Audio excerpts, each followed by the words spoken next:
नमस्कार दोस्तों, मैं हूं अतुल। स्वागत है आप सभी का। आज के वीडियो में देखेंगे कि पिक टूल के क्या क्या काम हैं, पिक टूल किस तरीके से काम करता है और आप इसका उपयोग किस तरीके से कर सकते हैं। तो चलिए शुरू करते हैं।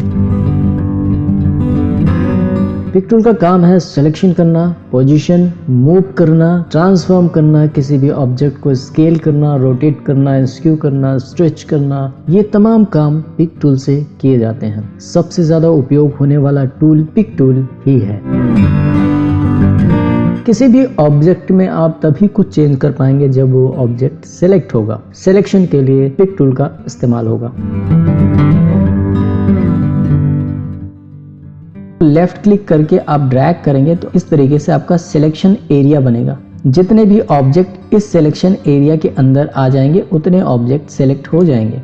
सिंगल ऑब्जेक्ट को सिलेक्ट करने के लिए क्लिक करके आप सेलेक्ट कर सकते हैं, पूरा ड्रैग करके कवर करके सेलेक्ट कर सकते हैं, या कीबोर्ड पर Alt का बटन प्रेस करके ड्रैग करके बस उसके ऊपर छोड़ देना है, ऑब्जेक्ट हमारा सेलेक्ट हो जाएगा। ध्यान रहे कि ड्रैग करने के पहले Alt का बटन प्रेस करें और जैसे ही आप यहाँ पर लाएं लेफ्ट क्लिक पहले छोड़ना है, उसके बाद Alt का बटन छोड़ना है, ये सेलेक्ट हो जाएगा। ठीक है, अगर आपने पहले Alt का बटन छोड़ दिया तो ये सेलेक्ट नहीं होगा, बिकॉज कि पूरा कवर नहीं हुआ, यहाँ पर उसकी कंडीशन पूरी नहीं हुई है।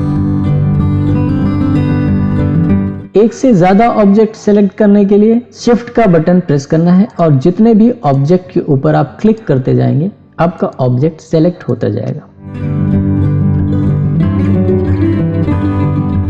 ड्रैग करके अपने सिलेक्शन एरिया के अंदर आप पूरी चीजों को कवर कर लें, सिलेक्टेड हो जाएंगे। Alt का बटन प्रेस करना है और जितने ऑब्जेक्ट सेलेक्ट करने हैं सभी के ऊपर आपकी लाइन पहुंचनी चाहिए। जो लास्ट यहाँ तक हम लेके गए और यहाँ से हमने थोड़ा सा नीचे ले लिया तो हमारा सभी के ऊपर आ गया, बीच में सब कवर हो गए और जो ऊपर नीचे वाले हैं उनके ऊपर हमारी लाइन आ गई है। तो अब ये जहां तक हमारी लाइन आई है और बीच में जितने कवर हुए हैं वो सब सेलेक्ट हो जाएंगे। हमें इस फिश को यहाँ से सेलेक्ट करके बाहर निकालना है। उसके लिए हमें इस पर क्लिक करना होगा। क्लिक करते ही ऐसी कुछ डॉट आ जाएंगे चारों तरफ। इसका मतलब ये है कि ये ऑब्जेक्ट अब सिलेक्ट हो चुका है और इसके ऊपर हम माउस लेकर के जाएंगे तो हमारा माउस का पॉइंटर आप देखोगे तो मैं जूम करके दिखाता हूँ। ये माउस का पॉइंटर अब 4 एरो में कन्वर्ट हो चुका है। इसका मतलब ये है कि अब ये रेडी है मूव के लिए।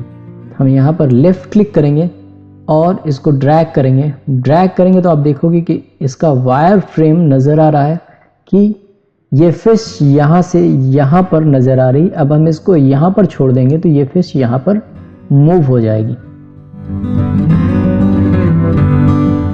पिक टूल की मदद से आप ऑब्जेक्ट को डुप्लीकेट भी कर सकते हैं। डुप्लीकेट करने के लिए ऑब्जेक्ट को हम मूव करेंगे। हमारा ऑब्जेक्ट यहाँ पर आ चुका है, वायर फ्रेम में आपको दिख रहा है। अब लेफ्ट क्लिक छोड़ने से पहले राइट क्लिक करेंगे और उसके बाद लेफ्ट क्लिक छोड़ेंगे तो आपका एक डुप्लीकेट ऑब्जेक्ट उस जगह पर आ जाएगा। डुप्लीकेट के लिए आप कंट्रोल डी भी प्रेस कर सकते हैं।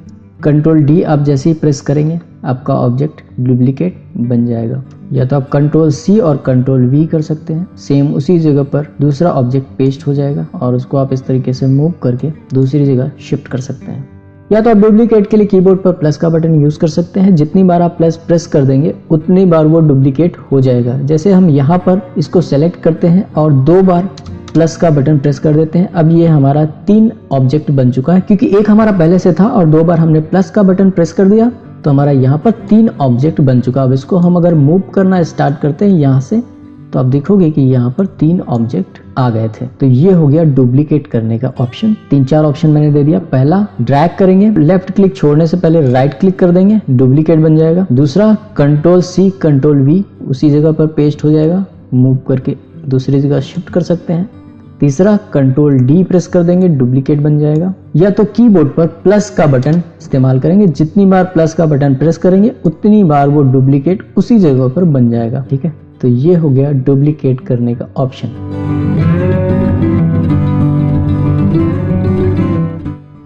स्ट्रेच करने के लिए पिक टूल से सिलेक्ट करेंगे और बीच वाले हैंडल का प्रयोग करेंगे। बीच वाले हैंडल को पकड़कर जहां तक खींचेंगे आपको वायर फ्रेम नजर आएगा और जहां पर क्लिक छोड़ देंगे वहां तक ऑब्जेक्ट स्ट्रेच हो जाएगा। इसी तरह से टॉप या बॉटम के हैंडल पकड़कर अगर आप खींचेंगे, ऊपर की साइड या अंदर की साइड दबाएंगे, वायर फ्रेम नजर आएगा और जहां पर आप छोड़ेंगे वहां तक स्ट्रेच हो जाएगा।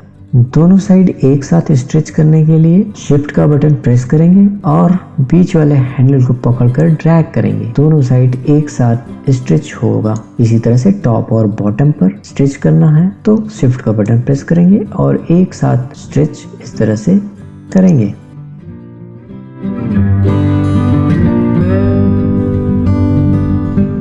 कॉर्नर से स्केल करने पर ऑब्जेक्ट प्रोपोर्शनली बढ़ेगा या प्रोपोर्शनली घटेगा, उसका प्रोपोर्शन मेंटेन रहेगा, स्क्रैच नहीं लगेगा। या तो आपको डबल क्लिक करना है या ऑब्जेक्ट सिलेक्टेड है तो उस पर एक क्लिक, सिंगल क्लिक कर देना है, तो इस तरीके से आपका एरो सिलेक्शन आ जाएगा। अब आप कॉर्नर वाला हैंडल से पकड़कर आप रोटेट कर सकते हैं 360 डिग्री पर, और बीच में आप यहाँ पर देखोगे तो आपको एक एंकर पॉइंट नजर आ रहा है। इस पॉइंट के, ये पॉइंट आपका सेंटर पॉइंट है, यहाँ से रोटेट होगा और इस सेंटर पॉइंट को पकड़कर आप जिस पोजीशन पर रख देंगे वो पॉइंट आपका फिक्स हो जाएगा और वहां से फिर ये रोटेट होने लगेगा। ठीक है, ओके, तो ये हो गया सेंटर पॉइंट। और कॉर्नर से आप रोटेट करेंगे तो रोटेट होगा और ये बीच वाले पॉइंट से अगर आपने खींचा तो स्क्यू होना शुरू हो जाएगा ये। ठीक है, इस तरीके से।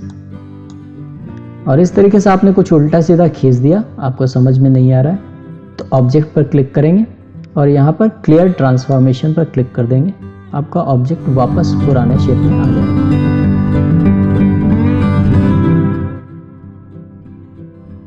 पूरे वर्क एरिया में जितने भी ऑब्जेक्ट हैं और पेज पर जो भी है वो पूरा सेलेक्ट हो जाएगा। बस आपको पिक टूल पर डबल क्लिक करना है, सेलेक्ट ऑल हो जाएगा। ये काम आप कंट्रोल ए से भी कर सकते हैं, कीबोर्ड पर आप कंट्रोल ए प्रेस कर देंगे, सारी चीजें सेलेक्ट हो जाएंगी। तो उम्मीद है आपको सिलेक्शन समझ में आ गया होगा कि पिक टूल किस तरीके से काम करता है।